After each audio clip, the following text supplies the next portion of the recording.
వేదిక పైన ఆసీనులైన పెద్దలందరికీ పేరు పేరున, వేదిక ముందున్న తమ్ముళ్లకు, అన్నలకు, చెల్లెళ్లకు, అక్కలకు, నేను 5వసారి ఎమ్మెల్యేగా గెలిచినా అంటే మీరే నిలబడ్డంత గొప్పగా కష్టపడ్డ మీ అందరికీ హృదయపూర్వకంగా నమస్కారం. పత్రికా మిత్రులకు కూడా హృదయపూర్వకంగా నమస్కారం. నిజానికి కొంత చేతనైతే లేదు. నిన్న సాయంత్రం నుంచే సర్దైంది, కొద్దిగా ఒళ్ళు నొప్పులున్నాయి. ఇప్పుడే జ్వరం గోళీ కూడా వేసుకొని వచ్చిన. కానీ గంభీరావుపేటలో మిమ్మల్ని కలవాలే, కామారెడ్డిలో కూడా మీటింగ్ ఉండే, కలవాలని చెప్పి మీ దగ్గరికి వచ్చిన. నేను మీ అందరినీ ఆలోచించమనేది, ప్రార్థించేది ఒకటే. గత 90-92 రోజులుగా ఎవరిని కలిసినా, ఎవరిని కదిలించినా అందరూ, ముఖ్యంగా టీఆర్ఎస్ కార్యకర్తలు ఏదో రకమైన బాధను వ్యక్తం చేస్తుంది.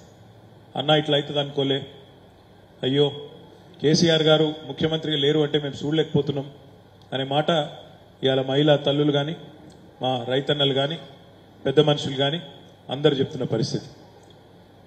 ఎన్నో కలలతో, ముఖ్యంగా పెద్దలు చెప్తారు, నిజం కడప దాటక ముందే అబద్ధం ఊరంతా తిరిగేస్తుందని. అట్లనే 1 కాదు 2 కాదు, ఇవాళ 420 దొంగ హామీలు ఇచ్చి, 420 అడ్డగోలు హామీలు ఇచ్చి, ఇవాళ నిజం అనేది కడప దాటక ముందే అబద్దాల ప్రచారం చేసి, ఉన్నది లేనట్టు, లేనిది ఉన్నట్టు, తిమ్మిని బమ్మించేసి, మసిపూసి మారేడుకాయం చేసి, మొత్తానికి ఇవాళ గద్దెనెక్కింది కాంగ్రెస్ ప్రభుత్వం. ఈ పుస్తకం మీ అందరికి వచ్చిందా? ఎన్నికల్లో ఎన్ని అడ్డగోలు ప్రచారాలు చేసినా, ఎన్ని రకాల మాటలు మాట్లాడినా, గంభీరావుపేట మండలంలో మాత్రం మీరు మళ్ళొక్కసారి ఎక్కడ వాళ్ళు అక్కడ గట్టిగా పనిచేసి మన పార్టీకి మొన్నటి ఎన్నికల్లో 3800 ఓట్ల మెజారిటీ ఇచ్చినందుకు మీ అందరికీ పేరు పేరున ధన్యవాదాలు. అందులో ఇప్పుడే నాకు వెంకటస్వామి అన్న ఒక మాట చెప్పిండు. అన్న, లక్ష్మీపూర్ అనే గ్రామంలో అయితే రికార్డ్ అన్న, ఇది 200 ఓట్లు పోలైతే 195-196 ఓట్లు మనకే పడ్డాయి, ఒక్క ఓటు చెల్లలేదు, 4 ఓట్లు కింద మీద అయినాయి అని చెప్పిండు. ఆ గ్రామ సర్పంచ్ తమ్ముడు రాజు గారు, గ్రామ శాఖ అధ్యక్షుడు వసంత్ గారు, ఇద్దరికి ఒకసారి గట్టిగా సపోర్ట్లు. అడు తిరుగురు దండం పెట్టుకుని అంటే ఇద్దరు గట్టిగా సపోర్ట్లు కొట్టరు. జరా 100కి 99 మార్కులు వస్తే కూడా సపోర్ట్లు కొట్టరా మీరు? ఇంత హడావుడిలో కూడా జబర్దస్త్ పనిచేసి లక్ష్మీపూర్లో అఖండమైన మెజారిటీ, మొత్తం మండలంలో నెంబర్ 1 కాబట్టి వాళ్ళ ఒక్కల పేరు చెప్పిన, మిగతా వాళ్ళ పేర్లు చెప్పలేదని మీరు బాధపడారు. ఆయన వాళ్ళు హైయెస్ట్ వచ్చింది కాబట్టి వాళ్ళ పేర్లు చెప్పిన. అదే పద్ధతుల్లో మండలంలో కూడా మీరు అందరు కష్టపడ్డారు, ఎక్కడి వాళ్ళు అక్కడ తనలాడినారు. కాబట్టే కాంగ్రెస్ అబద్దాల ప్రచారం చేసినా, అలవిగాని హామీలు ఇచ్చినా, అడ్డగోలుగా ఎన్నెన్నో మాటలు చెప్పినా, అల్టిమేట్ గా ప్రజలు మళ్ళా సిరిసిల్లలో 5వసారి వరుసగా మననే గెలిపించారు. కానీ ఈ 92-93 రోజుల్లో ఏం జరుగుతున్నది ఒక్కసారి మనందరం కూడా ఆలోచించవలసిన అవసరం ఉన్నది. నిజానికి ముఖ్యమంత్రి రేవంత్ రెడ్డిది తప్పు కాదు, ఎందుకంటే ఆయన చాలా నిజాయితీగా చెప్పిండు. ఏ మాటకు ఆ మాట చెప్పాలి, చాలా నిజాయితీగా చెప్పిండు. ఆయన టీవీలోనే చెప్పిండు. ఏం చెప్పిండు? ప్రజలు మోసపోవాలనే కోరుకుంటారు, ప్రజలు మోసగాళ్ళనే నమ్ముతారు. మరి వాళ్ళు మోసపోవాలని కోరుకుంటున్నప్పుడు, మోసగాళ్ళనే నమ్మినప్పుడు మరి మేము మోసం చేయాలి కదా, చేయకపోతే ఎట్లుంటది అని రేవంత్ రెడ్డి గారు పాపం చాలా నిజాయితీగా, చాలా గట్టిగా చెప్పిండు. మనదే తప్పు, మనం ప్రజలకు చక్కగా చెప్పలేగిన మోసగాడనే మాట, కాంగ్రెస్ పార్టీ మోసం చేస్తుందనే మాట మనం చక్కగా తీసుకుపోలేకపోయినాం, మనం విఫలమైనాం. రేవంత్ రెడ్డి తప్పు లేదు. రేవంత్ రెడ్డి చాలా నిజాయితీ గల్ల మోసగాడు, ఆయన అలా తప్పేం లేదు. ఇంకా సరే, ఆయన అధికారంలోకి వచ్చిండు, ఎన్నెన్నో హామీలు ఇచ్చిండు. 420 హామీలు, యూత్ డిక్లరేషన్ అని, ఎస్సీ డిక్లరేషన్ అని, ఎస్టీ డిక్లరేషన్ అని, బీసీ డిక్లరేషన్ అని, మైనారిటీ డిక్లరేషన్ అని, మేనిఫెస్టో అని, 6 గ్యారంటీలని, ఇవాళ 420 హామీలు ఇచ్చి రేవంత్ రెడ్డి గారు అధికారంలోకి వచ్చింది. వచ్చినాక ఆయన మాట్లాడే మాటలు, ఈ 93 రోజుల్లో ఆయన భాష, ఆయన హావభావాలు, ఆయన గొంతు చించుకుంటూ పెడబొబ్బలు పెడుతున్న లొల్లి నాకైతే అర్థమైతలేదు. మనమేమో మంచిగా దిలాసాగా ఉన్నాం, ప్రతిపక్షంలో ఉన్నాం, మంచిగా మనం మాట్లాడుతున్నాం, ఏ బాధ లేకుంటున్నాం మనం. ఆయన మాత్రం ఎక్కడ ఎవడు కుర్చీ గుంజుకుంటాడో అన్నట్టు రోజొక్కసారి లొడలొడలో డబ్బల రాళ్ళే చూపినట్టు ఓ రోజంతా లొల్లి పెడుతున్నాడు. ఆయన ఏం మాట్లాడుతున్నా మీరు చూస్తున్నారు. కాక మొన్న అంటాడు, ఏమంటాడు ఆయన, మెడల పేగులేసుకొని తిరుగుతా మెడల పేగులు వేసుకుని తిరుగుతావు. నువ్వు బోటి కొట్టేటోను ఏంటిది నువ్వు మెడల పేగులు వేసుకుని తిరుగుతా అంటే? అదిలో ఒక ముఖ్యమంత్రి మాట్లాడే మాటనేనా? లాగుల తొండలు ఇడుస్తా అంటాడు. లాగుల తొండలు ఇస్తుంటే ఏంటి నాకు అర్థం కాదు. ఇది ఒక ముఖ్యమంత్రి స్థాయిలో మాట్లాడే మాటనా? ఊళ్ళలో కూడా మాట్లాడతలేరు. ఇవాళ రేపు బజార్ల పంచాయతీలో కూడా అట్లా తెచ్చుకుంటలేరు. ఇంకా చిల్లర ఎంత గలీజ్ అంటే ఇక కాక అయినా ఎట్లా మొత్తానికి ముఖ్యమంత్రి. అందుకే నేను ఇప్పుడు కామారెడ్డి కోతాడని చెప్పారు. నాకు ఆయన పేరు రేవంత్ రెడ్డి కాదు, పొంకనాల పోతిరెడ్డి అని పెట్టుర్రి అని చెప్పారు. నిజంగా కూడా పొంకనాల పోతిరెడ్డి ఆయన. ఎందుకంటే నరకుడే నరకుడు, ఎడుపడతాడు. నోరు ఉంది కదా అని ఇటు అటు ఇటు అటు ఇటు అటు ఎన్నెన్ని కథలు చెప్పిండే రైతులకు.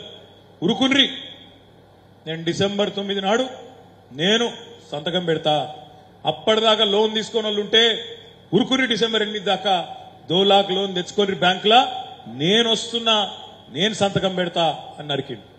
మరి డిసెంబర్ 9 వాయ్, జనవరి 9 వాయ్, ఫిబ్రవరి 9 వాయ్, ఇవాళ ఏం తారీఖు? మార్చి 10. ఇవాళ మరి అడిగితే బాధ ఉన్నది. ఇప్పుడు మళ్ళీ అడిగినాం అనుకో గట్టిగా, అగో నీకు కుర్చీలో కూర్చోనే లేదు, అటొక దౌడ ఇటొక దౌడ వాయిస్తారు, ఇదేం బాధ అని మాట్లాడతాడు ఆయన. మేము చెప్పినామా తారీఖు పెట్టుమని, తేదీలు పెట్టుమని, డెడ్ లైన్లు పెట్టుమని, నరుకుమని, పొంకనాలు కొట్టుమని మనం చెప్పినామా? నువ్వే కొడుతుంది పొంకనాల పోతిరెడ్డి లెక్క. 9 తారీఖు ఇచ్చేస్తా. ఇంకోటి ఏమన్నాడు? 10,000 ఇస్తుండు కేసీఆర్ బిచ్చమిచ్చినట్టు, నేను 15,000 ఇస్తా, మీరు ఆగుండ్రి అన్నాడు. ఇలా రైతు బంధు పడ్డదా? రాష్ట్రంలో 2-2.5 ఎకరాలకు తప్ప ఎవరికి వడలే.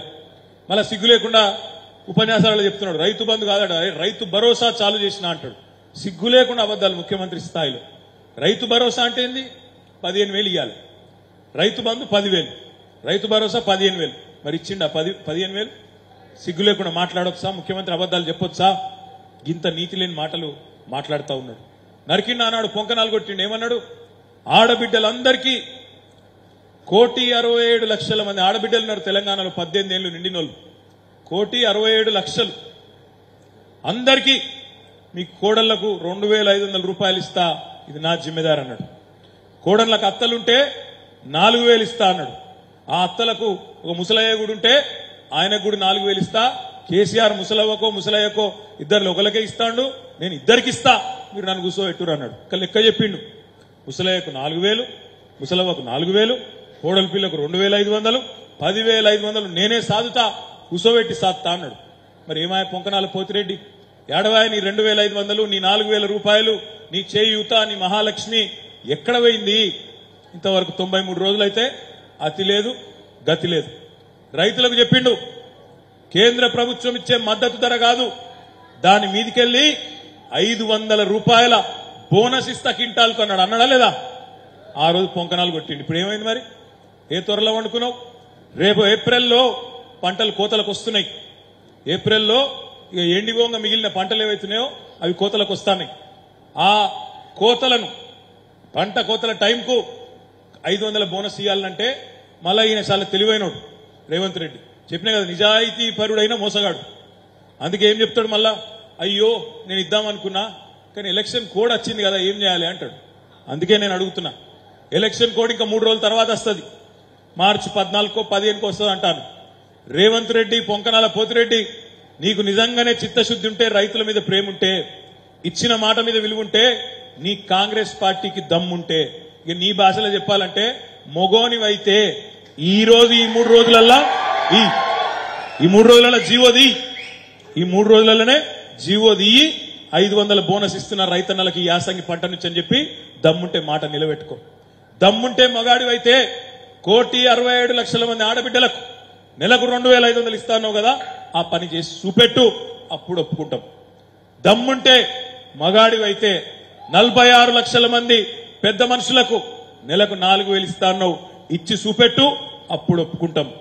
దమ్ముంటే మగాడివైతే 2 లక్షల రుణమాఫీ చేస్తా అన్నావు కదా డిసెంబర్ 9 నాడు, చేసి చూపెట్టు, అప్పుడు వచ్చి ఓట్లు అడుగు.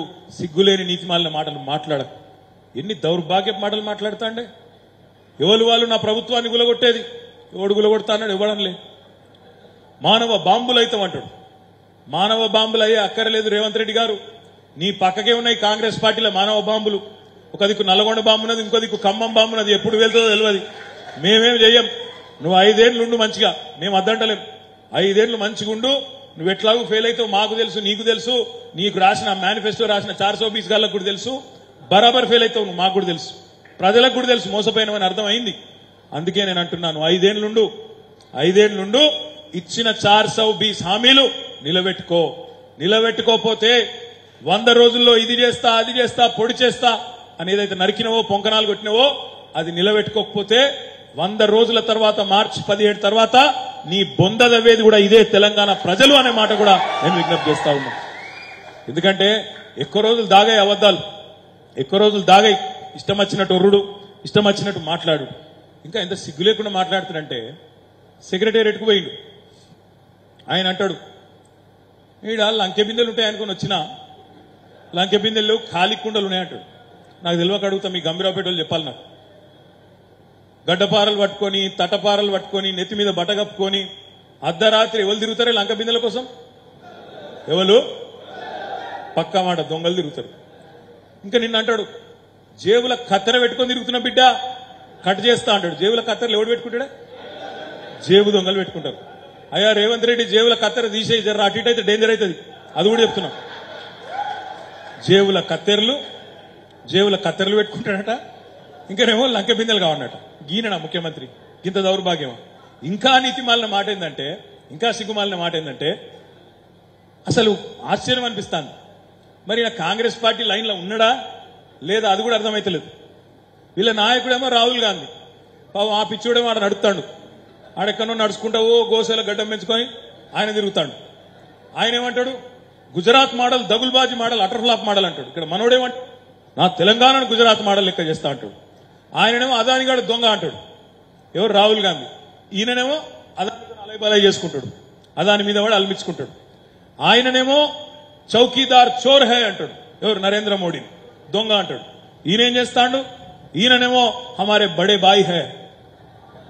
ఏందన్నట్టు కథ అసలు? నాకైతే ఒక డౌట్ ఉన్నది, ఇది మీరు రాసి పెట్టుకోండి. ముఖ్యంగా గంభీరావుపేటలో మీరు అందరు యాది పెట్టుకోండి, రాసి పెట్టుకోండి. ఈయన కాంగ్రెస్ ముఖ్యమంత్రి లాగా లేడు. బరాబర్ చెప్తున్నా, పార్లమెంట్ ఎన్నికల తర్వాత ఈ రేవంత్ రెడ్డి అంటే ఆయన రాహుల్ గాంధీకి, కాంగ్రెస్ పార్టీకి వెన్నుపోటు ఒడుస్తాడు, బీజేపీలకు జంప్ అవుతాడు. రాసి పెట్టుకోండి. ఎందుకంటే ఆయన ఖుల్లా చెప్తున్నాడు, సిగ్గు కూడా పడతలేడు ఆయన. ఏమి మన మోడీ వచ్చినప్పుడు ఏమన్నాడు? బడే బాయ్ ఆప్ హమారే బడే బాయ్ హై, ఆగే భీ ఆప్కా మదద్ చాహియే. నేను నాకు తెలియకూడదు ఆగే భీ మదద్ చాహియే అంటే ఏంది. ఇంకా ముందు రానున్న రోజుల్లో కూడా, రానున్న రోజుల్లో కూడా నీ ఆశీర్వాదం ఉండాలి అన్నాడు. అంటే ఏమన్నట్టు?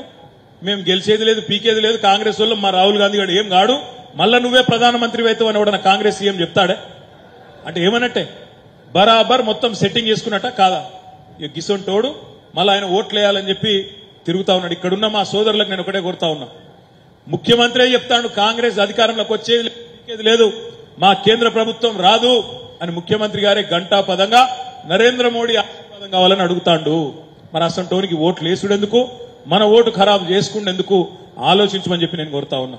నేను ఇప్పటికి 4 సార్లు, ఒకసారి కాదు 4 సార్లు ఆరోపించిన, రేవంత్ రెడ్డి అంటే ఆయనే పార్లమెంట్ ఎన్నికల తర్వాత పక్కా జంప్ అవుతాడు, ఏకనాథ్ షిండే లెక్క ఈయన బీజేపీలో దూరుతాడు, సొరతాడు, కాంగ్రెస్ కు తంతాడు అని చెప్పిన.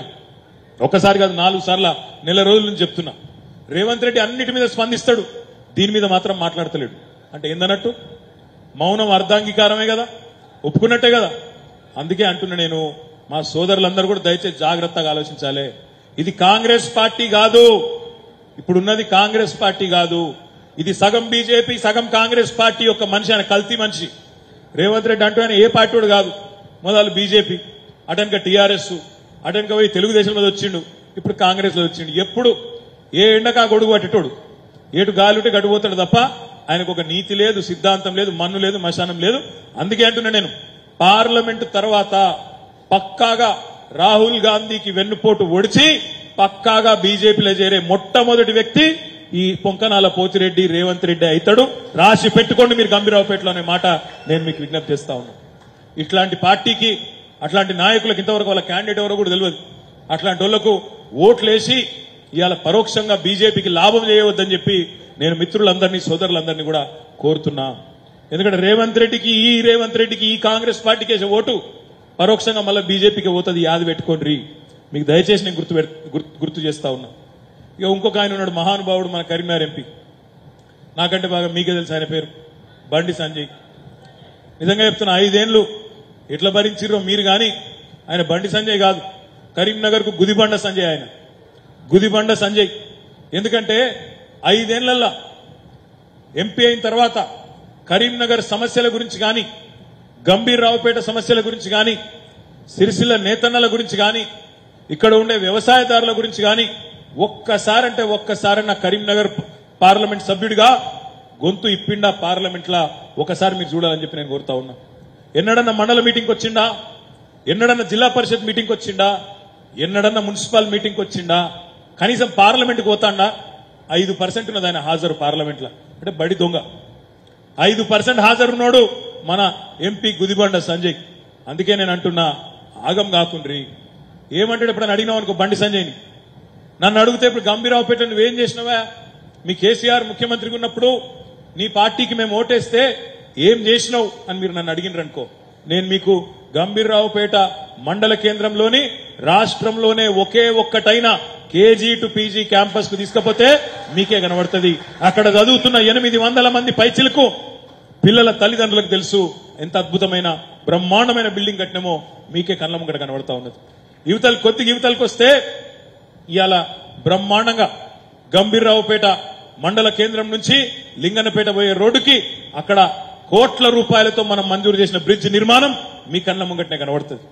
అదేవిధంగా ప్రతి గ్రామంలో 1-2 కాదు, ప్రతి గ్రామంలో ఇవాళ రైతు వేదికలు, ప్రతి గ్రామంలో డంపింగ్ యార్డులు, నర్సరీలు, పల్లె ప్రకృతి వనాలు 1-2 కాదు. ఏ రంగమన్నా తీసుకోండి మీరు, విద్యనా, వైద్యమా, సంక్షేమమా, అభివృద్ధి, అన్ని రంగాల్లో గ్రామీణాభివృద్ధి, ఏ రంగమన్నా తీసుకోండి. అందులో ఇవాళ ఒక మార్పు తెచ్చి 10 ఏళ్లలోనే కేసీఆర్ గారి నాయకత్వంలో చూపినాం. అన్నిటికీ మించి ఈ గంభీర్రావుపేట ప్రజల చిరకాల కోరిక, మా నర్మాల చెరువు నిండాలే, శాశ్వతంగా జల కళతోని ఉండాలే అనే మీ డిమాండ్కు అల్టిమేట్ గా జీవం పోసింది మన కాళేశ్వరం ప్రాజెక్టు ద్వారా మన నాయకుడు కేసీఆర్ గారు అనే మాట నేను మీకు గుర్తు చేస్తా ఉన్నా. మరి కేసీఆర్కి ఎందుకు ఓటేయాలంటే నేను 100 కారణాలు చెప్తా. గంభీరావుపేటలోనే బీజేపీకి ఎందుకు ఓటేయాలంటే ఈ బండి సంజయ్ ఒక్క కారణం చెప్తాడా? ఏం చేసిండు 5 ఏళ్లు బండి సంజయ్? ఒక్క పైసా పని ఎక్కడన్నా మీకు తెలిసిన కాడ చేసిండ? ఏదన్నా ఊళ్ళే లక్ష్మీపూర్లనో, మల్లుపల్లెలనో, లింగనపేట్లనో, ముచ్చర్లనో, ఎక్కడన్నా ఏదన్నా ఒక ఊళ్ళే, కొత్తపల్లిలో ఎక్కడన్నా చేసిండా? కొలమద్దిలో చేసిండా? శ్రీగాదలో చేసిండా? ఎక్కడ చేసిండు? ఏం చేసిండు? ఒక్కటి తెలుసు ఆయన, పొలగాన్ల నెత్తికారాబ్ చేసుడు తెలుసు. ఏం చెప్తాడు? పోదాం మసీదులు దౌదాం, అందులో శవమెళ్తే మీది, శివమెళ్తే మాది. ఈ మసీదులు దావేతందుకు, అడ్డమైన పనులు చేసేందుకు మనకి ఎంపీ కావన్నా? గింత గలీజ్ వ్యవహారం, మతాల మధ్యన చిల్లర పంచాయతీలు పెట్టే ఎంపీ మనకు కావన్నా? ఇంకొకటి తెలుసు ఆయనకు, అన్నా ఇవాళేం వారమే, ఇవాళేం దేవుడే, అన్నా రేపేం వారమే, రేపేం దేవుడే, ఎల్లుండేం వారం అన్నా, ఎల్లుండేం దేవుడు అన్నా. ఈ వారాలు చెప్తాందుకు, దేవుళ్ళు చెప్తాందుకు మనకు బండి సంజయ్ కావన్నా, ఎంపీ కావన్నా? క్యాలెండర్ కొనుక్కుంటే అయిపోయాయి, వారం తెలుస్తుంది, తిథి ఉంటుంది, అన్ని ఉంటాయి అందులో. పాటి దానికి ఇవాళ ఈ గుదిబండ సంజయ్ 5 ఏళ్లలో ఒక్క పైస పని రైతులకు చేసినవా? ఇక్కడ ఉండే ముదిరాజ్ సోదరులకు చేసినవా? మున్నూరు కాపులకు చేసినవా? గౌడ సోదరులకు చేసినవా? దళితులకు చేసినవా? గిరిజనులకు చేసినవా? ఎవరికి చేసినావు? ఎవరికేం పని చేసినావు? నువ్వు విద్యార్థుల కోసమే నువ్వు పని చేసినవా? మాట్లాడిన గట్టిగా అన్నా అనుకో, ఏం చేసినవా నువ్వు?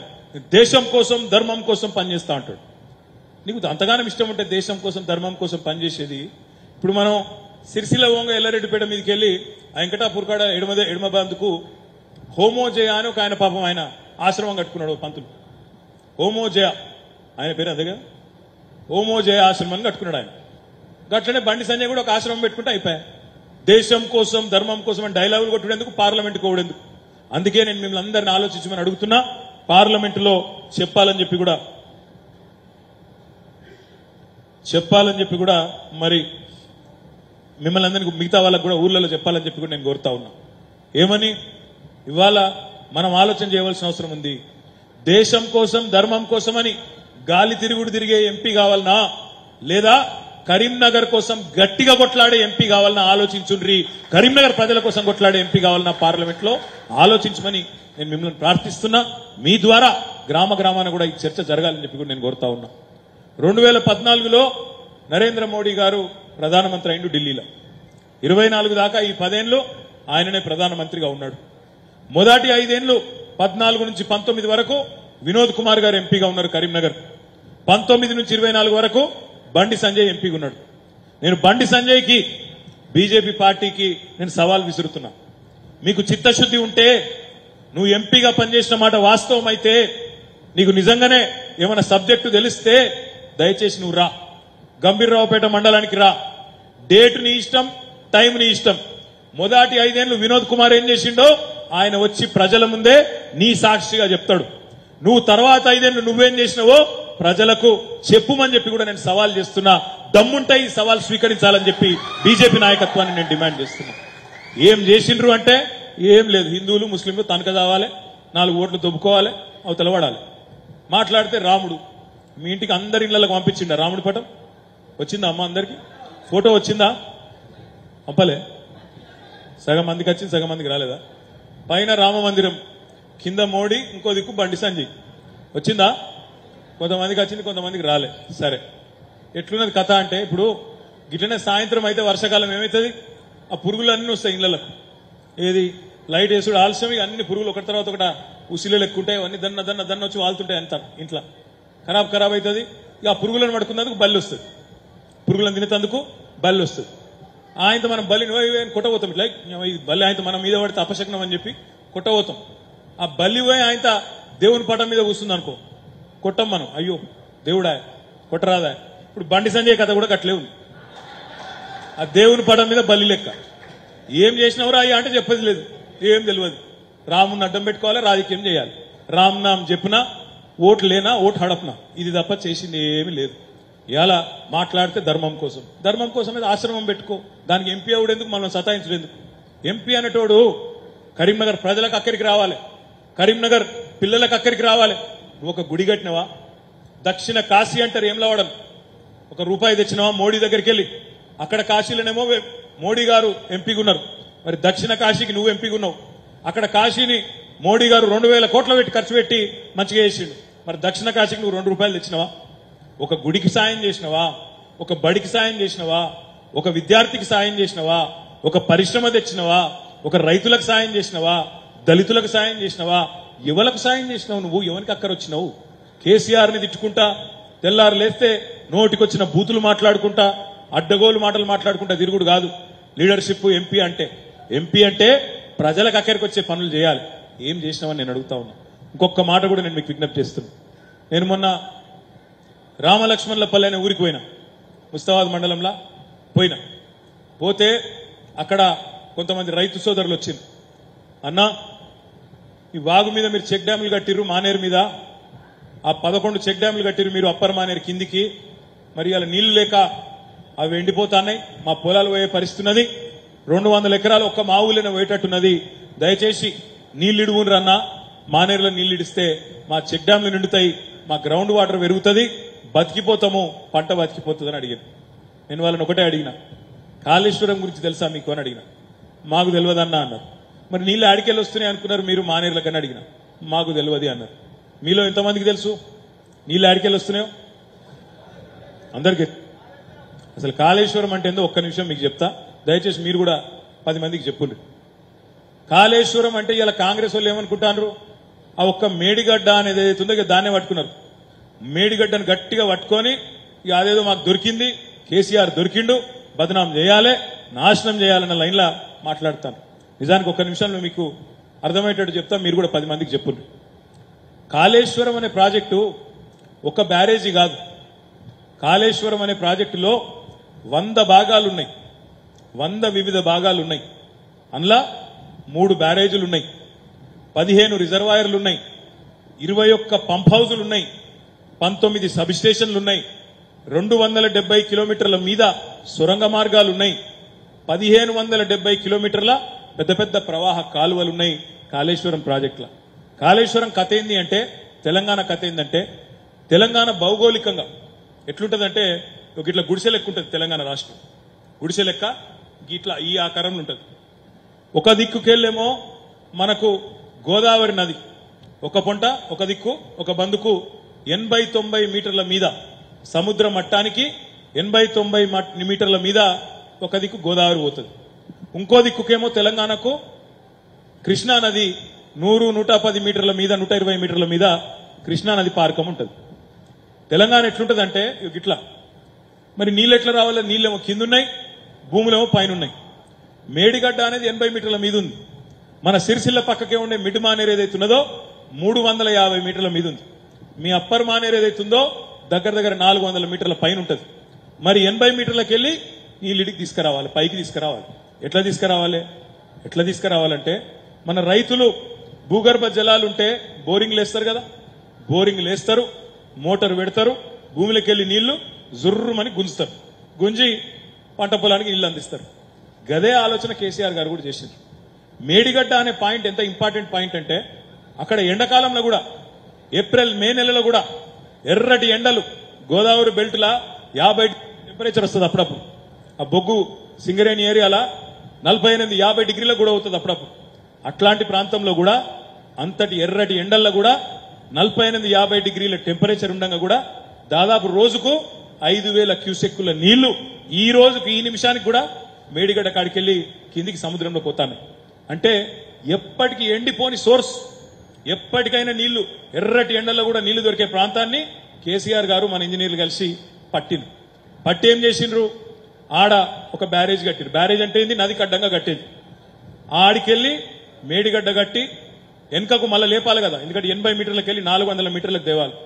80 మీటర్లకు వెళ్ళి మేడిగడ్డ, ఇంకో 15 కిలోమీటర్ల మీద అన్నారం, ఇంకా దానికి ఇంకో 15 కిలోమీటర్ల మీద సుందిల్ల నీళ్ళు వెనుకకు తెచ్చింది. ఆడికెళ్ళి ఎల్లంపల్లికి వెళ్ళి మనకు సొరంగ మార్గం ద్వారా మన మిడ్ మానేరు, మన సిరిసిల్ల పక్కకుండే మిడ్ మానేరు, ఆడికెళ్ళి నీళ్ళు ఏడిపోతాయి. మిడ్ మానేరుకి వెళ్ళి అన్నపూర్ణ రిజర్వాయర్ ఇల్లంతకుంట, ఆడికెళ్ళి ఎటుపోతాయి సిద్దిపేట పక్కకుండే రంగనాయక సాగర్, ఆడికెళ్ళి ఎటుపోతాయి దుబ్బాకలో ఉండే మల్లన్న సాగర్, ఆడికెళ్ళి మల్లన్న సాగర్కి వెళ్ళి కాలువల నీళ్లు ఇడిచి పెడితే సంగారెడ్డి దిక్కుపోయే కాలువల మధ్యలో మనం ఒక కాడ కూడెల్లి వాగు కాడ గేట్లు పెట్టినాం. ఆ గేట్లు ఎత్తితే కుడెల్లి వాగుల నీళ్లు పడతాయి. ఆ నీళ్లు సీదా మన నర్మాల చెరువులో పడితే నర్మాల చెరువు ఏప్రిల్లో మేలో మత్తడి దుంకిందంటే గది కాళేశ్వరం. ఇది తెలియని అవులగాన్లు సన్నాసులు కాంగ్రెస్ వాళ్ళు మేడిగడ్డ పోయింది, కొట్టుకపోయింది. 100 భాగాలలో కాళేశ్వరంలో ఒక్క భాగం మేడిగడ్డ. ఆ మేడిగడ్డ కూడా ఏంది? చిన్న చిచ్కాది కాదు. 1.6 కిలోమీటర్ల పొడుగున్న బ్యారేజ్. 1.6 కిలోమీటర్ అంటే నాకు తెలిసి గంభీరావుపేట ఈ మూలకెళ్ళి ఆ మూల దాకా ఉంటుంది. గంత పెద్ద బ్యారేజ్. 85 పిల్లర్లు ఉన్నాయి ఆ బ్యారేజ్లో. 85 పిల్లర్లు ఉన్నాయి. అందులో 2-3 పిల్లర్లకు సమస్య వచ్చింది. నేను లేదంటలేదు, వచ్చింది. వస్తే నేను ఒక్కటే అడుగుతున్నా, ఆలోచించమని కోరుతున్నా. 85 పిల్లర్లలో 3 పిల్లర్లకు సమస్య వస్తే 100 భాగాలలో ఒక భాగమైన మేడిగడ్డలో ఒక చిన్న సమస్య వస్తే దాన్ని అడ్డం పెట్టుకుని రైతుల మీద కోపం తీసుకోవచ్చునా? ఇవాళ 3 నెలల ప్రభుత్వం వచ్చి 3 పిల్లర్లు మంచిగా చేసే ముఖం లేదా? తెలివి లేదా? అదే ఇవాళ కేసీఆర్ ముఖ్యమంత్రి అయితే ఏం చేస్తుండే? ఇవాళ కేసీఆర్ డిసెంబర్ 3 నాడు ముఖ్యమంత్రి అయితే ఆ 3 పిల్లర్లు ఏవైతే పాడైనాయో అక్కడికి మొత్తం జాతీయ అంతర్జాతీయ గుత్తేదారులను తీసుకుపోయి అవసరమైతే 5000 టిప్పర్లు 4000 ప్రొక్లైన్లు పెట్టి 2 నెలల్లో చేయాలి. ఏం చేస్తారో చేయండి, మా రైతులకు నీళ్ళు ఇవ్వాలని చెప్పి అక్కడే పట్టుబట్టి కుర్చీ వేసుకొని రిపేర్ చేయిస్తుండే. గది కేసీఆర్, ఇది పొంకనాల పోతిరెడ్డి. ఇది తేడా. ఎందుకంటున్నా అంటే ఇది ఇలా మాట్లాడుతున్నాడు ముఖ్యమంత్రి సిగ్గు లేకుండా. కరువు వచ్చింది అంటుండు, కరువు రాలే. వర్షాలు పడలే అంటున్నాడు, పచ్చి అబద్ధం. కావాలంటే మీరు చూడండి, మీ గూగుల్లో కొట్టుండ్రి, యూట్యూబ్లో కొట్టుండ్రి, వస్తుంది. పోయినసారి వర్షకాలంలో 14% అధికంగా పడ్డది వర్షం. సాధారణానికంటే ఎక్కువ పడ్డది వర్షం, తక్కువ పడలే. తెలివి లేనిది ముఖ్యమంత్రికి, ప్రభుత్వానికి. డిసెంబర్ 3 నుంచి ఈ రోజు వరకు 3 నెలలు దాటినా 3 పిల్లర్లు రిపేర్ చేసే ముఖం లేదు, తెలివి లేదు. నువ్వు ముఖ్యమంత్రివి, మళ్ళీ నువ్వు ఇంకా ఇష్టం వచ్చినట్టు మాట్లాడు. నేను అందుకే అంటున్నా, నీకు చిత్తశుద్ధి ఉంటే తప్పు జరిగింది, శిక్షించు, చర్య తీసుకో, మేము వద్దంటలేం. కాంగ్రెస్ ఉన్నప్పుడు కూడా మస్తు జరిగిన ఇటువంటి కడెం ప్రాజెక్ట్ అని ఉంటుంది మన ఖానాపూర్లో. కడెం ప్రాజెక్ట్ అని ఉంటుంది.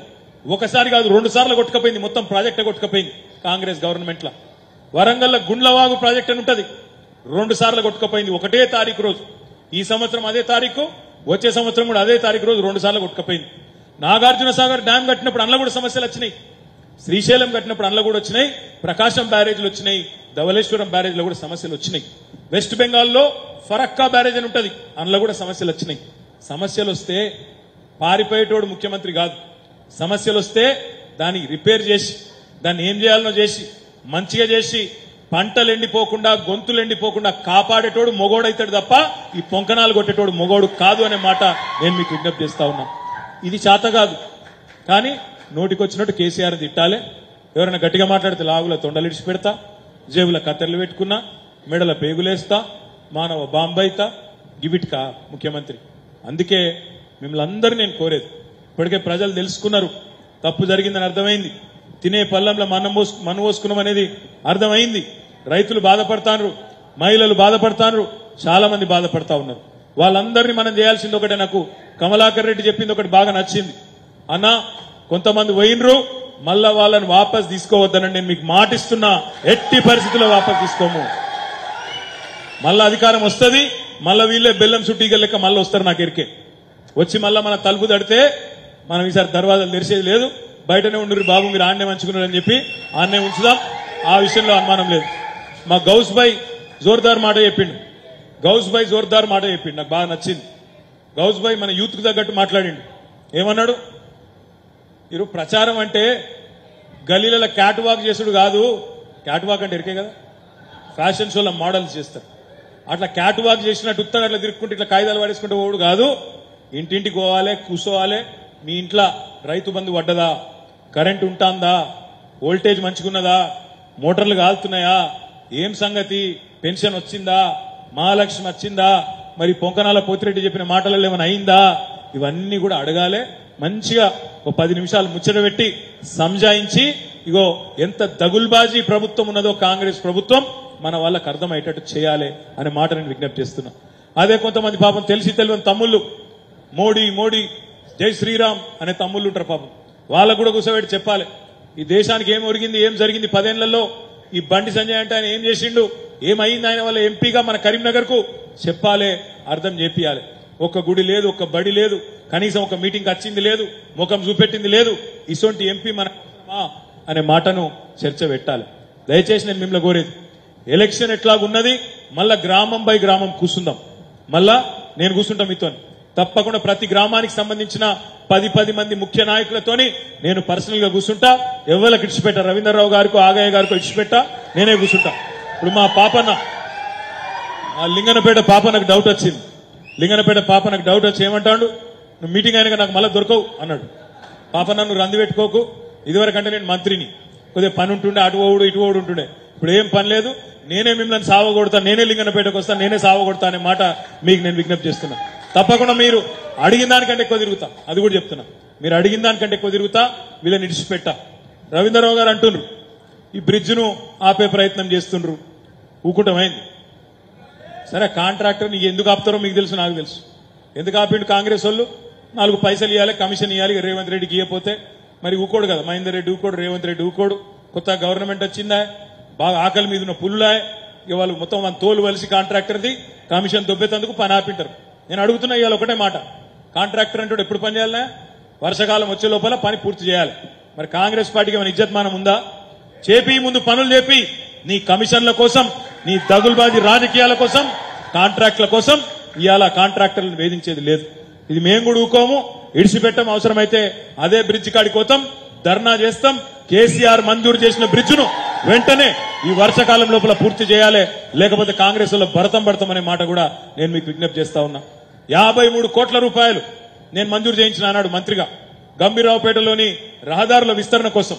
కొంత లేట్ అయిన మాట వాస్తవం, కానీ మొత్తం ఆర్డర్లు ఇచ్చినాం. ఆనాడు మరి పని చాలు చేద్దామంటే కొంతమంది షాపులు ఉన్నోళ్ళు, మిగతా వాళ్ళు అభ్యంతరం పెడుతున్నారు, మాకు డబుల్ బెడ్రూమ్ ఇల్లు కావాలంటారంటే తప్పకుండా ఇద్దాం, వాళ్ళని కూడా కాపాడుకుందాం, మళ్ళా వచ్చేది మన ప్రభుత్వమే అని చెప్పినాం. ఇవాళ నేను కాంగ్రెస్ ప్రభుత్వాన్ని హెచ్చరిస్తా ఉన్నా, గంభీరావుపేటను ఒక ముస్తాబాద్ లో బాగా చేసినాం, ఎల్లారెడ్డిపేటలో బాగా చేసినాం, తంగలపల్లి మంచిగా చేసినాం, వీర్నపల్లి గంభీరావుపేట రెండిట్లో కూడా రహదారి విస్తరణ చేసి మంచిగా చేయాలని నేను పైసలు మంజూరు చేసిన. మీరు అనవసరంగా పిచ్చి పిచ్చి పనులు చేసి కమిషన్ల కోసం కాంట్రాక్టర్లను సతాయించి ఆ పని కాకుండా ఆపితే ఊకోము, వదిలిపెట్టము. బీఆర్ఎస్ పార్టీ తరఫున తప్పకుండా మిమ్మల్ని అడుగడుగున నిలదీస్తామనే మాట కూడా నేను విజ్ఞప్తి చేస్తా ఉన్నా. తప్పకుండా ఈ రకంగా ప్రజా సమస్యలు ప్రజల పక్షాన ఉంటాం, ప్రజల పక్షాన నిలబడతాం. ప్రధాన ప్రతిపక్షంగా ప్రజల తరపున గొంతు విప్పుతాం. ఎట్టి పరిస్థితుల్లో కూడా కాంగ్రెస్ పార్టీ ఇచ్చిన 420 హామీలు పుస్తకం వచ్చింది అందరికీ, ఒకసారి చూపెట్టుర్రి, మంచిగా చూపెట్టుర్రి, జర అందరు చూపెట్టుర్రి. 420 హామీలు మంచిగా చూపెట్టుర్రి పుస్తకం. ఇంకా రానోళ్ళు ఉంటే మీకు కూడా పంపిస్తా. ఇది మనం పెట్టిన పేరు కాదు, ఇది 420 అనేది వాళ్ళు ఇచ్చిన మొత్తం హామీలు. మీకు ఏలేదా? ఇక విలేకరులకు సోదరులకు ఏలేదట, వెంకటసామన్న అటి విలేకరులకు అందరికీ. అయితే నేను పెట్టినదో ఇంకోటి మన పార్టీ పెట్టిందో కాదు, ఇది వాళ్ళు ఇచ్చిన అన్ని హామీలు కూడితే కరెక్ట్ గా అన్ని డిక్లరేషన్లు, మేనిఫెస్టోలు, 6 గ్యారంటీలు, మన్ను మశానం అన్ని కూడితే సరిగ్గా 420 అయింది, మంచిగా సెట్ అయింది వాళ్లకు. అందుకే నేను అనేది 100 రోజుల్లోనేమో 6 గ్యారంటీలు అమలు చేయాలి. మహాలక్ష్మి అమలు చేయాలి, 2500 రూపాయలు ఇవ్వాలి. చేయూత్ అమలు చేయాలి, 4000 రూపాయలు ముసలులకు, ముసలవ్వకు, ముసలయ్యకు ఇద్దరికి ఇస్తా అన్నావు, పెన్షన్ ఇవ్వాలి. అదేవిధంగా మా ఆడబిడ్డలకు 1,67,00,000 మందికి నెలకు 2500 రూపాయలు ఇవ్వాలి. ఏ ఒక్కటి తప్పించుకున్నా రైతులకు బోనస్ ఇవ్వాలి, యాసంగి పంటకు 500 రూపాయల బోనస్ ఇవ్వాలి. ఇయ్యకపోతే తప్పించుకుంటే ఈ ప్రజలని ఈ బలగొడతారనే మాట కూడా కాంగ్రెస్ పార్టీ నాయకులను హెచ్చరిస్తూ మళ్ళొక్కసారి ఎల్లుండి మీటింగ్, ఎల్లుండి ఇదే టైంకు మన నాయకుడు కేసీఆర్ గారు కరీంనగర్ లో కరెక్ట్ గా ఇదే టైం 4 గంటలకు ఆ టైంలో మనకు కరీంనగర్ SRR కాలేజీలో మీటింగ్ ఉన్నది. దయచేసి అన్ని గ్రామాల్లో ఉండే మన కార్యకర్తలు, మన నాయకులు ఎక్కడోళ్ళక్కడ ఇవాళ మీరు మీటింగ్ చేసుకుని ఇంటికి పోగానే దయచేసి కూర్చోండ్రి.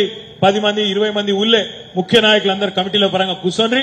ఆగన్నతో గాని, వెంకటసామన్నతో గాని, రవీంద్రన్నతో గాని మాట్లాడి మొత్తం రవాణా సౌకర్యం గాని ఇంకోటి గాని ఇంతజాం చేసుకుందాం. ఈ గవర్నమెంట్ ఎంత నీచంగా పనిచేస్తుందంటే, మనం మీటింగ్ పెట్టుకున్నాం కరీంనగర్లో 12 నాడు. రేవంత్ రెడ్డి మనకు బండ్లు దొరకద్దని, బస్సులు దొరకద్దని మహిళా సోదరీమణులతోని అదే రోజు బస్సులల్లా మహిళా సోదరీమణులందరినీ హైదరాబాద్ తీసుకుపోయి ఈ పొంకనాల పోతిరెడ్డి గారు కూడా అదే రోజు మీటింగ్ పెట్టిండు. ఎందుకు? మనం బస్సులు తీసుకోవద్దు, తీసుకొని మన మీటింగు సక్సెస్ కావద్దు అని చెప్పి ఆయన కుట్ర. కానీ తప్పకుండా ఒక సామెత తెలంగాణలో, పొట్టోన్నెత్తి పొడుగోడు కొడితే పొడుగోన్నెత్తి పోషమ్మ కొట్టిందని చెప్తారు. అందుకే మనకు కూడా 200 బస్సులు, ప్రైవేట్ బస్సులు దొరికినాయి. వాటిని తప్పకుండా మీకు అరేంజ్ చేస్తాం, ఆగన్న అరేంజ్ చేస్తాడు. తప్పకుండా రవీంద్రరావు గారు ఆగన్న కలిసి కూర్చొని ఏ గ్రామానికి ఎన్ని బస్సులు, ఏంది, ఎంతమంది కార్యకర్తలు, నాయకులు వస్తారు అంత మంచిగా అనుకొని ఎల్లుండి మీటింగ్ సూపర్ హిట్ చేయాలి. కరీంనగర్ పార్లమెంట్ నుంచే తిరిగి మన జైత్రయాత్ర ప్రారంభం కావాలి. మన వినోదన్నను, మంచి యోగ్యుడైన ఎంపీ గారిని, వినోదన్నను విద్యాధికుడైన నాయకుడిని గెలిపించుకుందాం. మొన్న ఏదైతే ప్రభుత్వాన్ని పోగొట్టుకున్నామో ఈసారి అలసత్వం లేకుండా, గౌస్ భాయ్ చెప్పినట్టు అలసత్వం లేకుండా ఒక్కొక్క ఇంటికి పోదాం, కూసుందాం కమిట్మెంట్ తోని. మరి మొన్న 3800 ఓట్లు వచ్చినాయి గంభీరావుపేటలో. ఈసారి తప్పకుండా దాన్ని రెట్టింపు చేసే దిశగా మీరందరూ కూడా ప్రయత్నించాలని చెప్పి కూడా కోరుతూ ఈ అవకాశం ఇచ్చినందుకు రవీంద్రరావు గారు యాద్ చేస్తున్నారు. ఆ 500 బోనస్ ఎగ్గొట్టేందుకు పొలాలన్నీ ఎగ్గొట్టే చక్కెరలు అని చెప్తాడు సార్. పొలాలు ఎండబెడితే బోనస్ ఇచ్చే అవసరమే ఉండదు కదా. ఈ ఎండిపోయింది పొలం అంటే లాభం లేదు అని. కానీ మనం ఇంతకుముందే కామారెడ్డిలో డిమాండ్ చేసినాం, కామారెడ్డి మీటింగ్ లో ఎండిపోయిన పొలానికి ఎకరానికి 10,000 రూపాయల నష్టపరిహారం కూడా ఈ ప్రభుత్వం ఇయ్యాలి. అదేవిధంగా బోనస్ కూడా 500 క్వింటాల్కి ఇయ్యాలి. అదేవిధంగా రైతు రుణమాఫీ కూడా తప్పకుండా వెంటనే చేయాలనే డిమాండ్ కూడా చేసినాము. చేయకపోతే ఇడిచిపెట్టమనే మాట కూడా మళ్ళొకసారి మీకు విజ్ఞప్తి చేస్తూ, పేరున మీ అందరికి కూడా మళ్ళొకసారి ధన్యవాదాలు చేస్తూ, జై తెలంగాణ.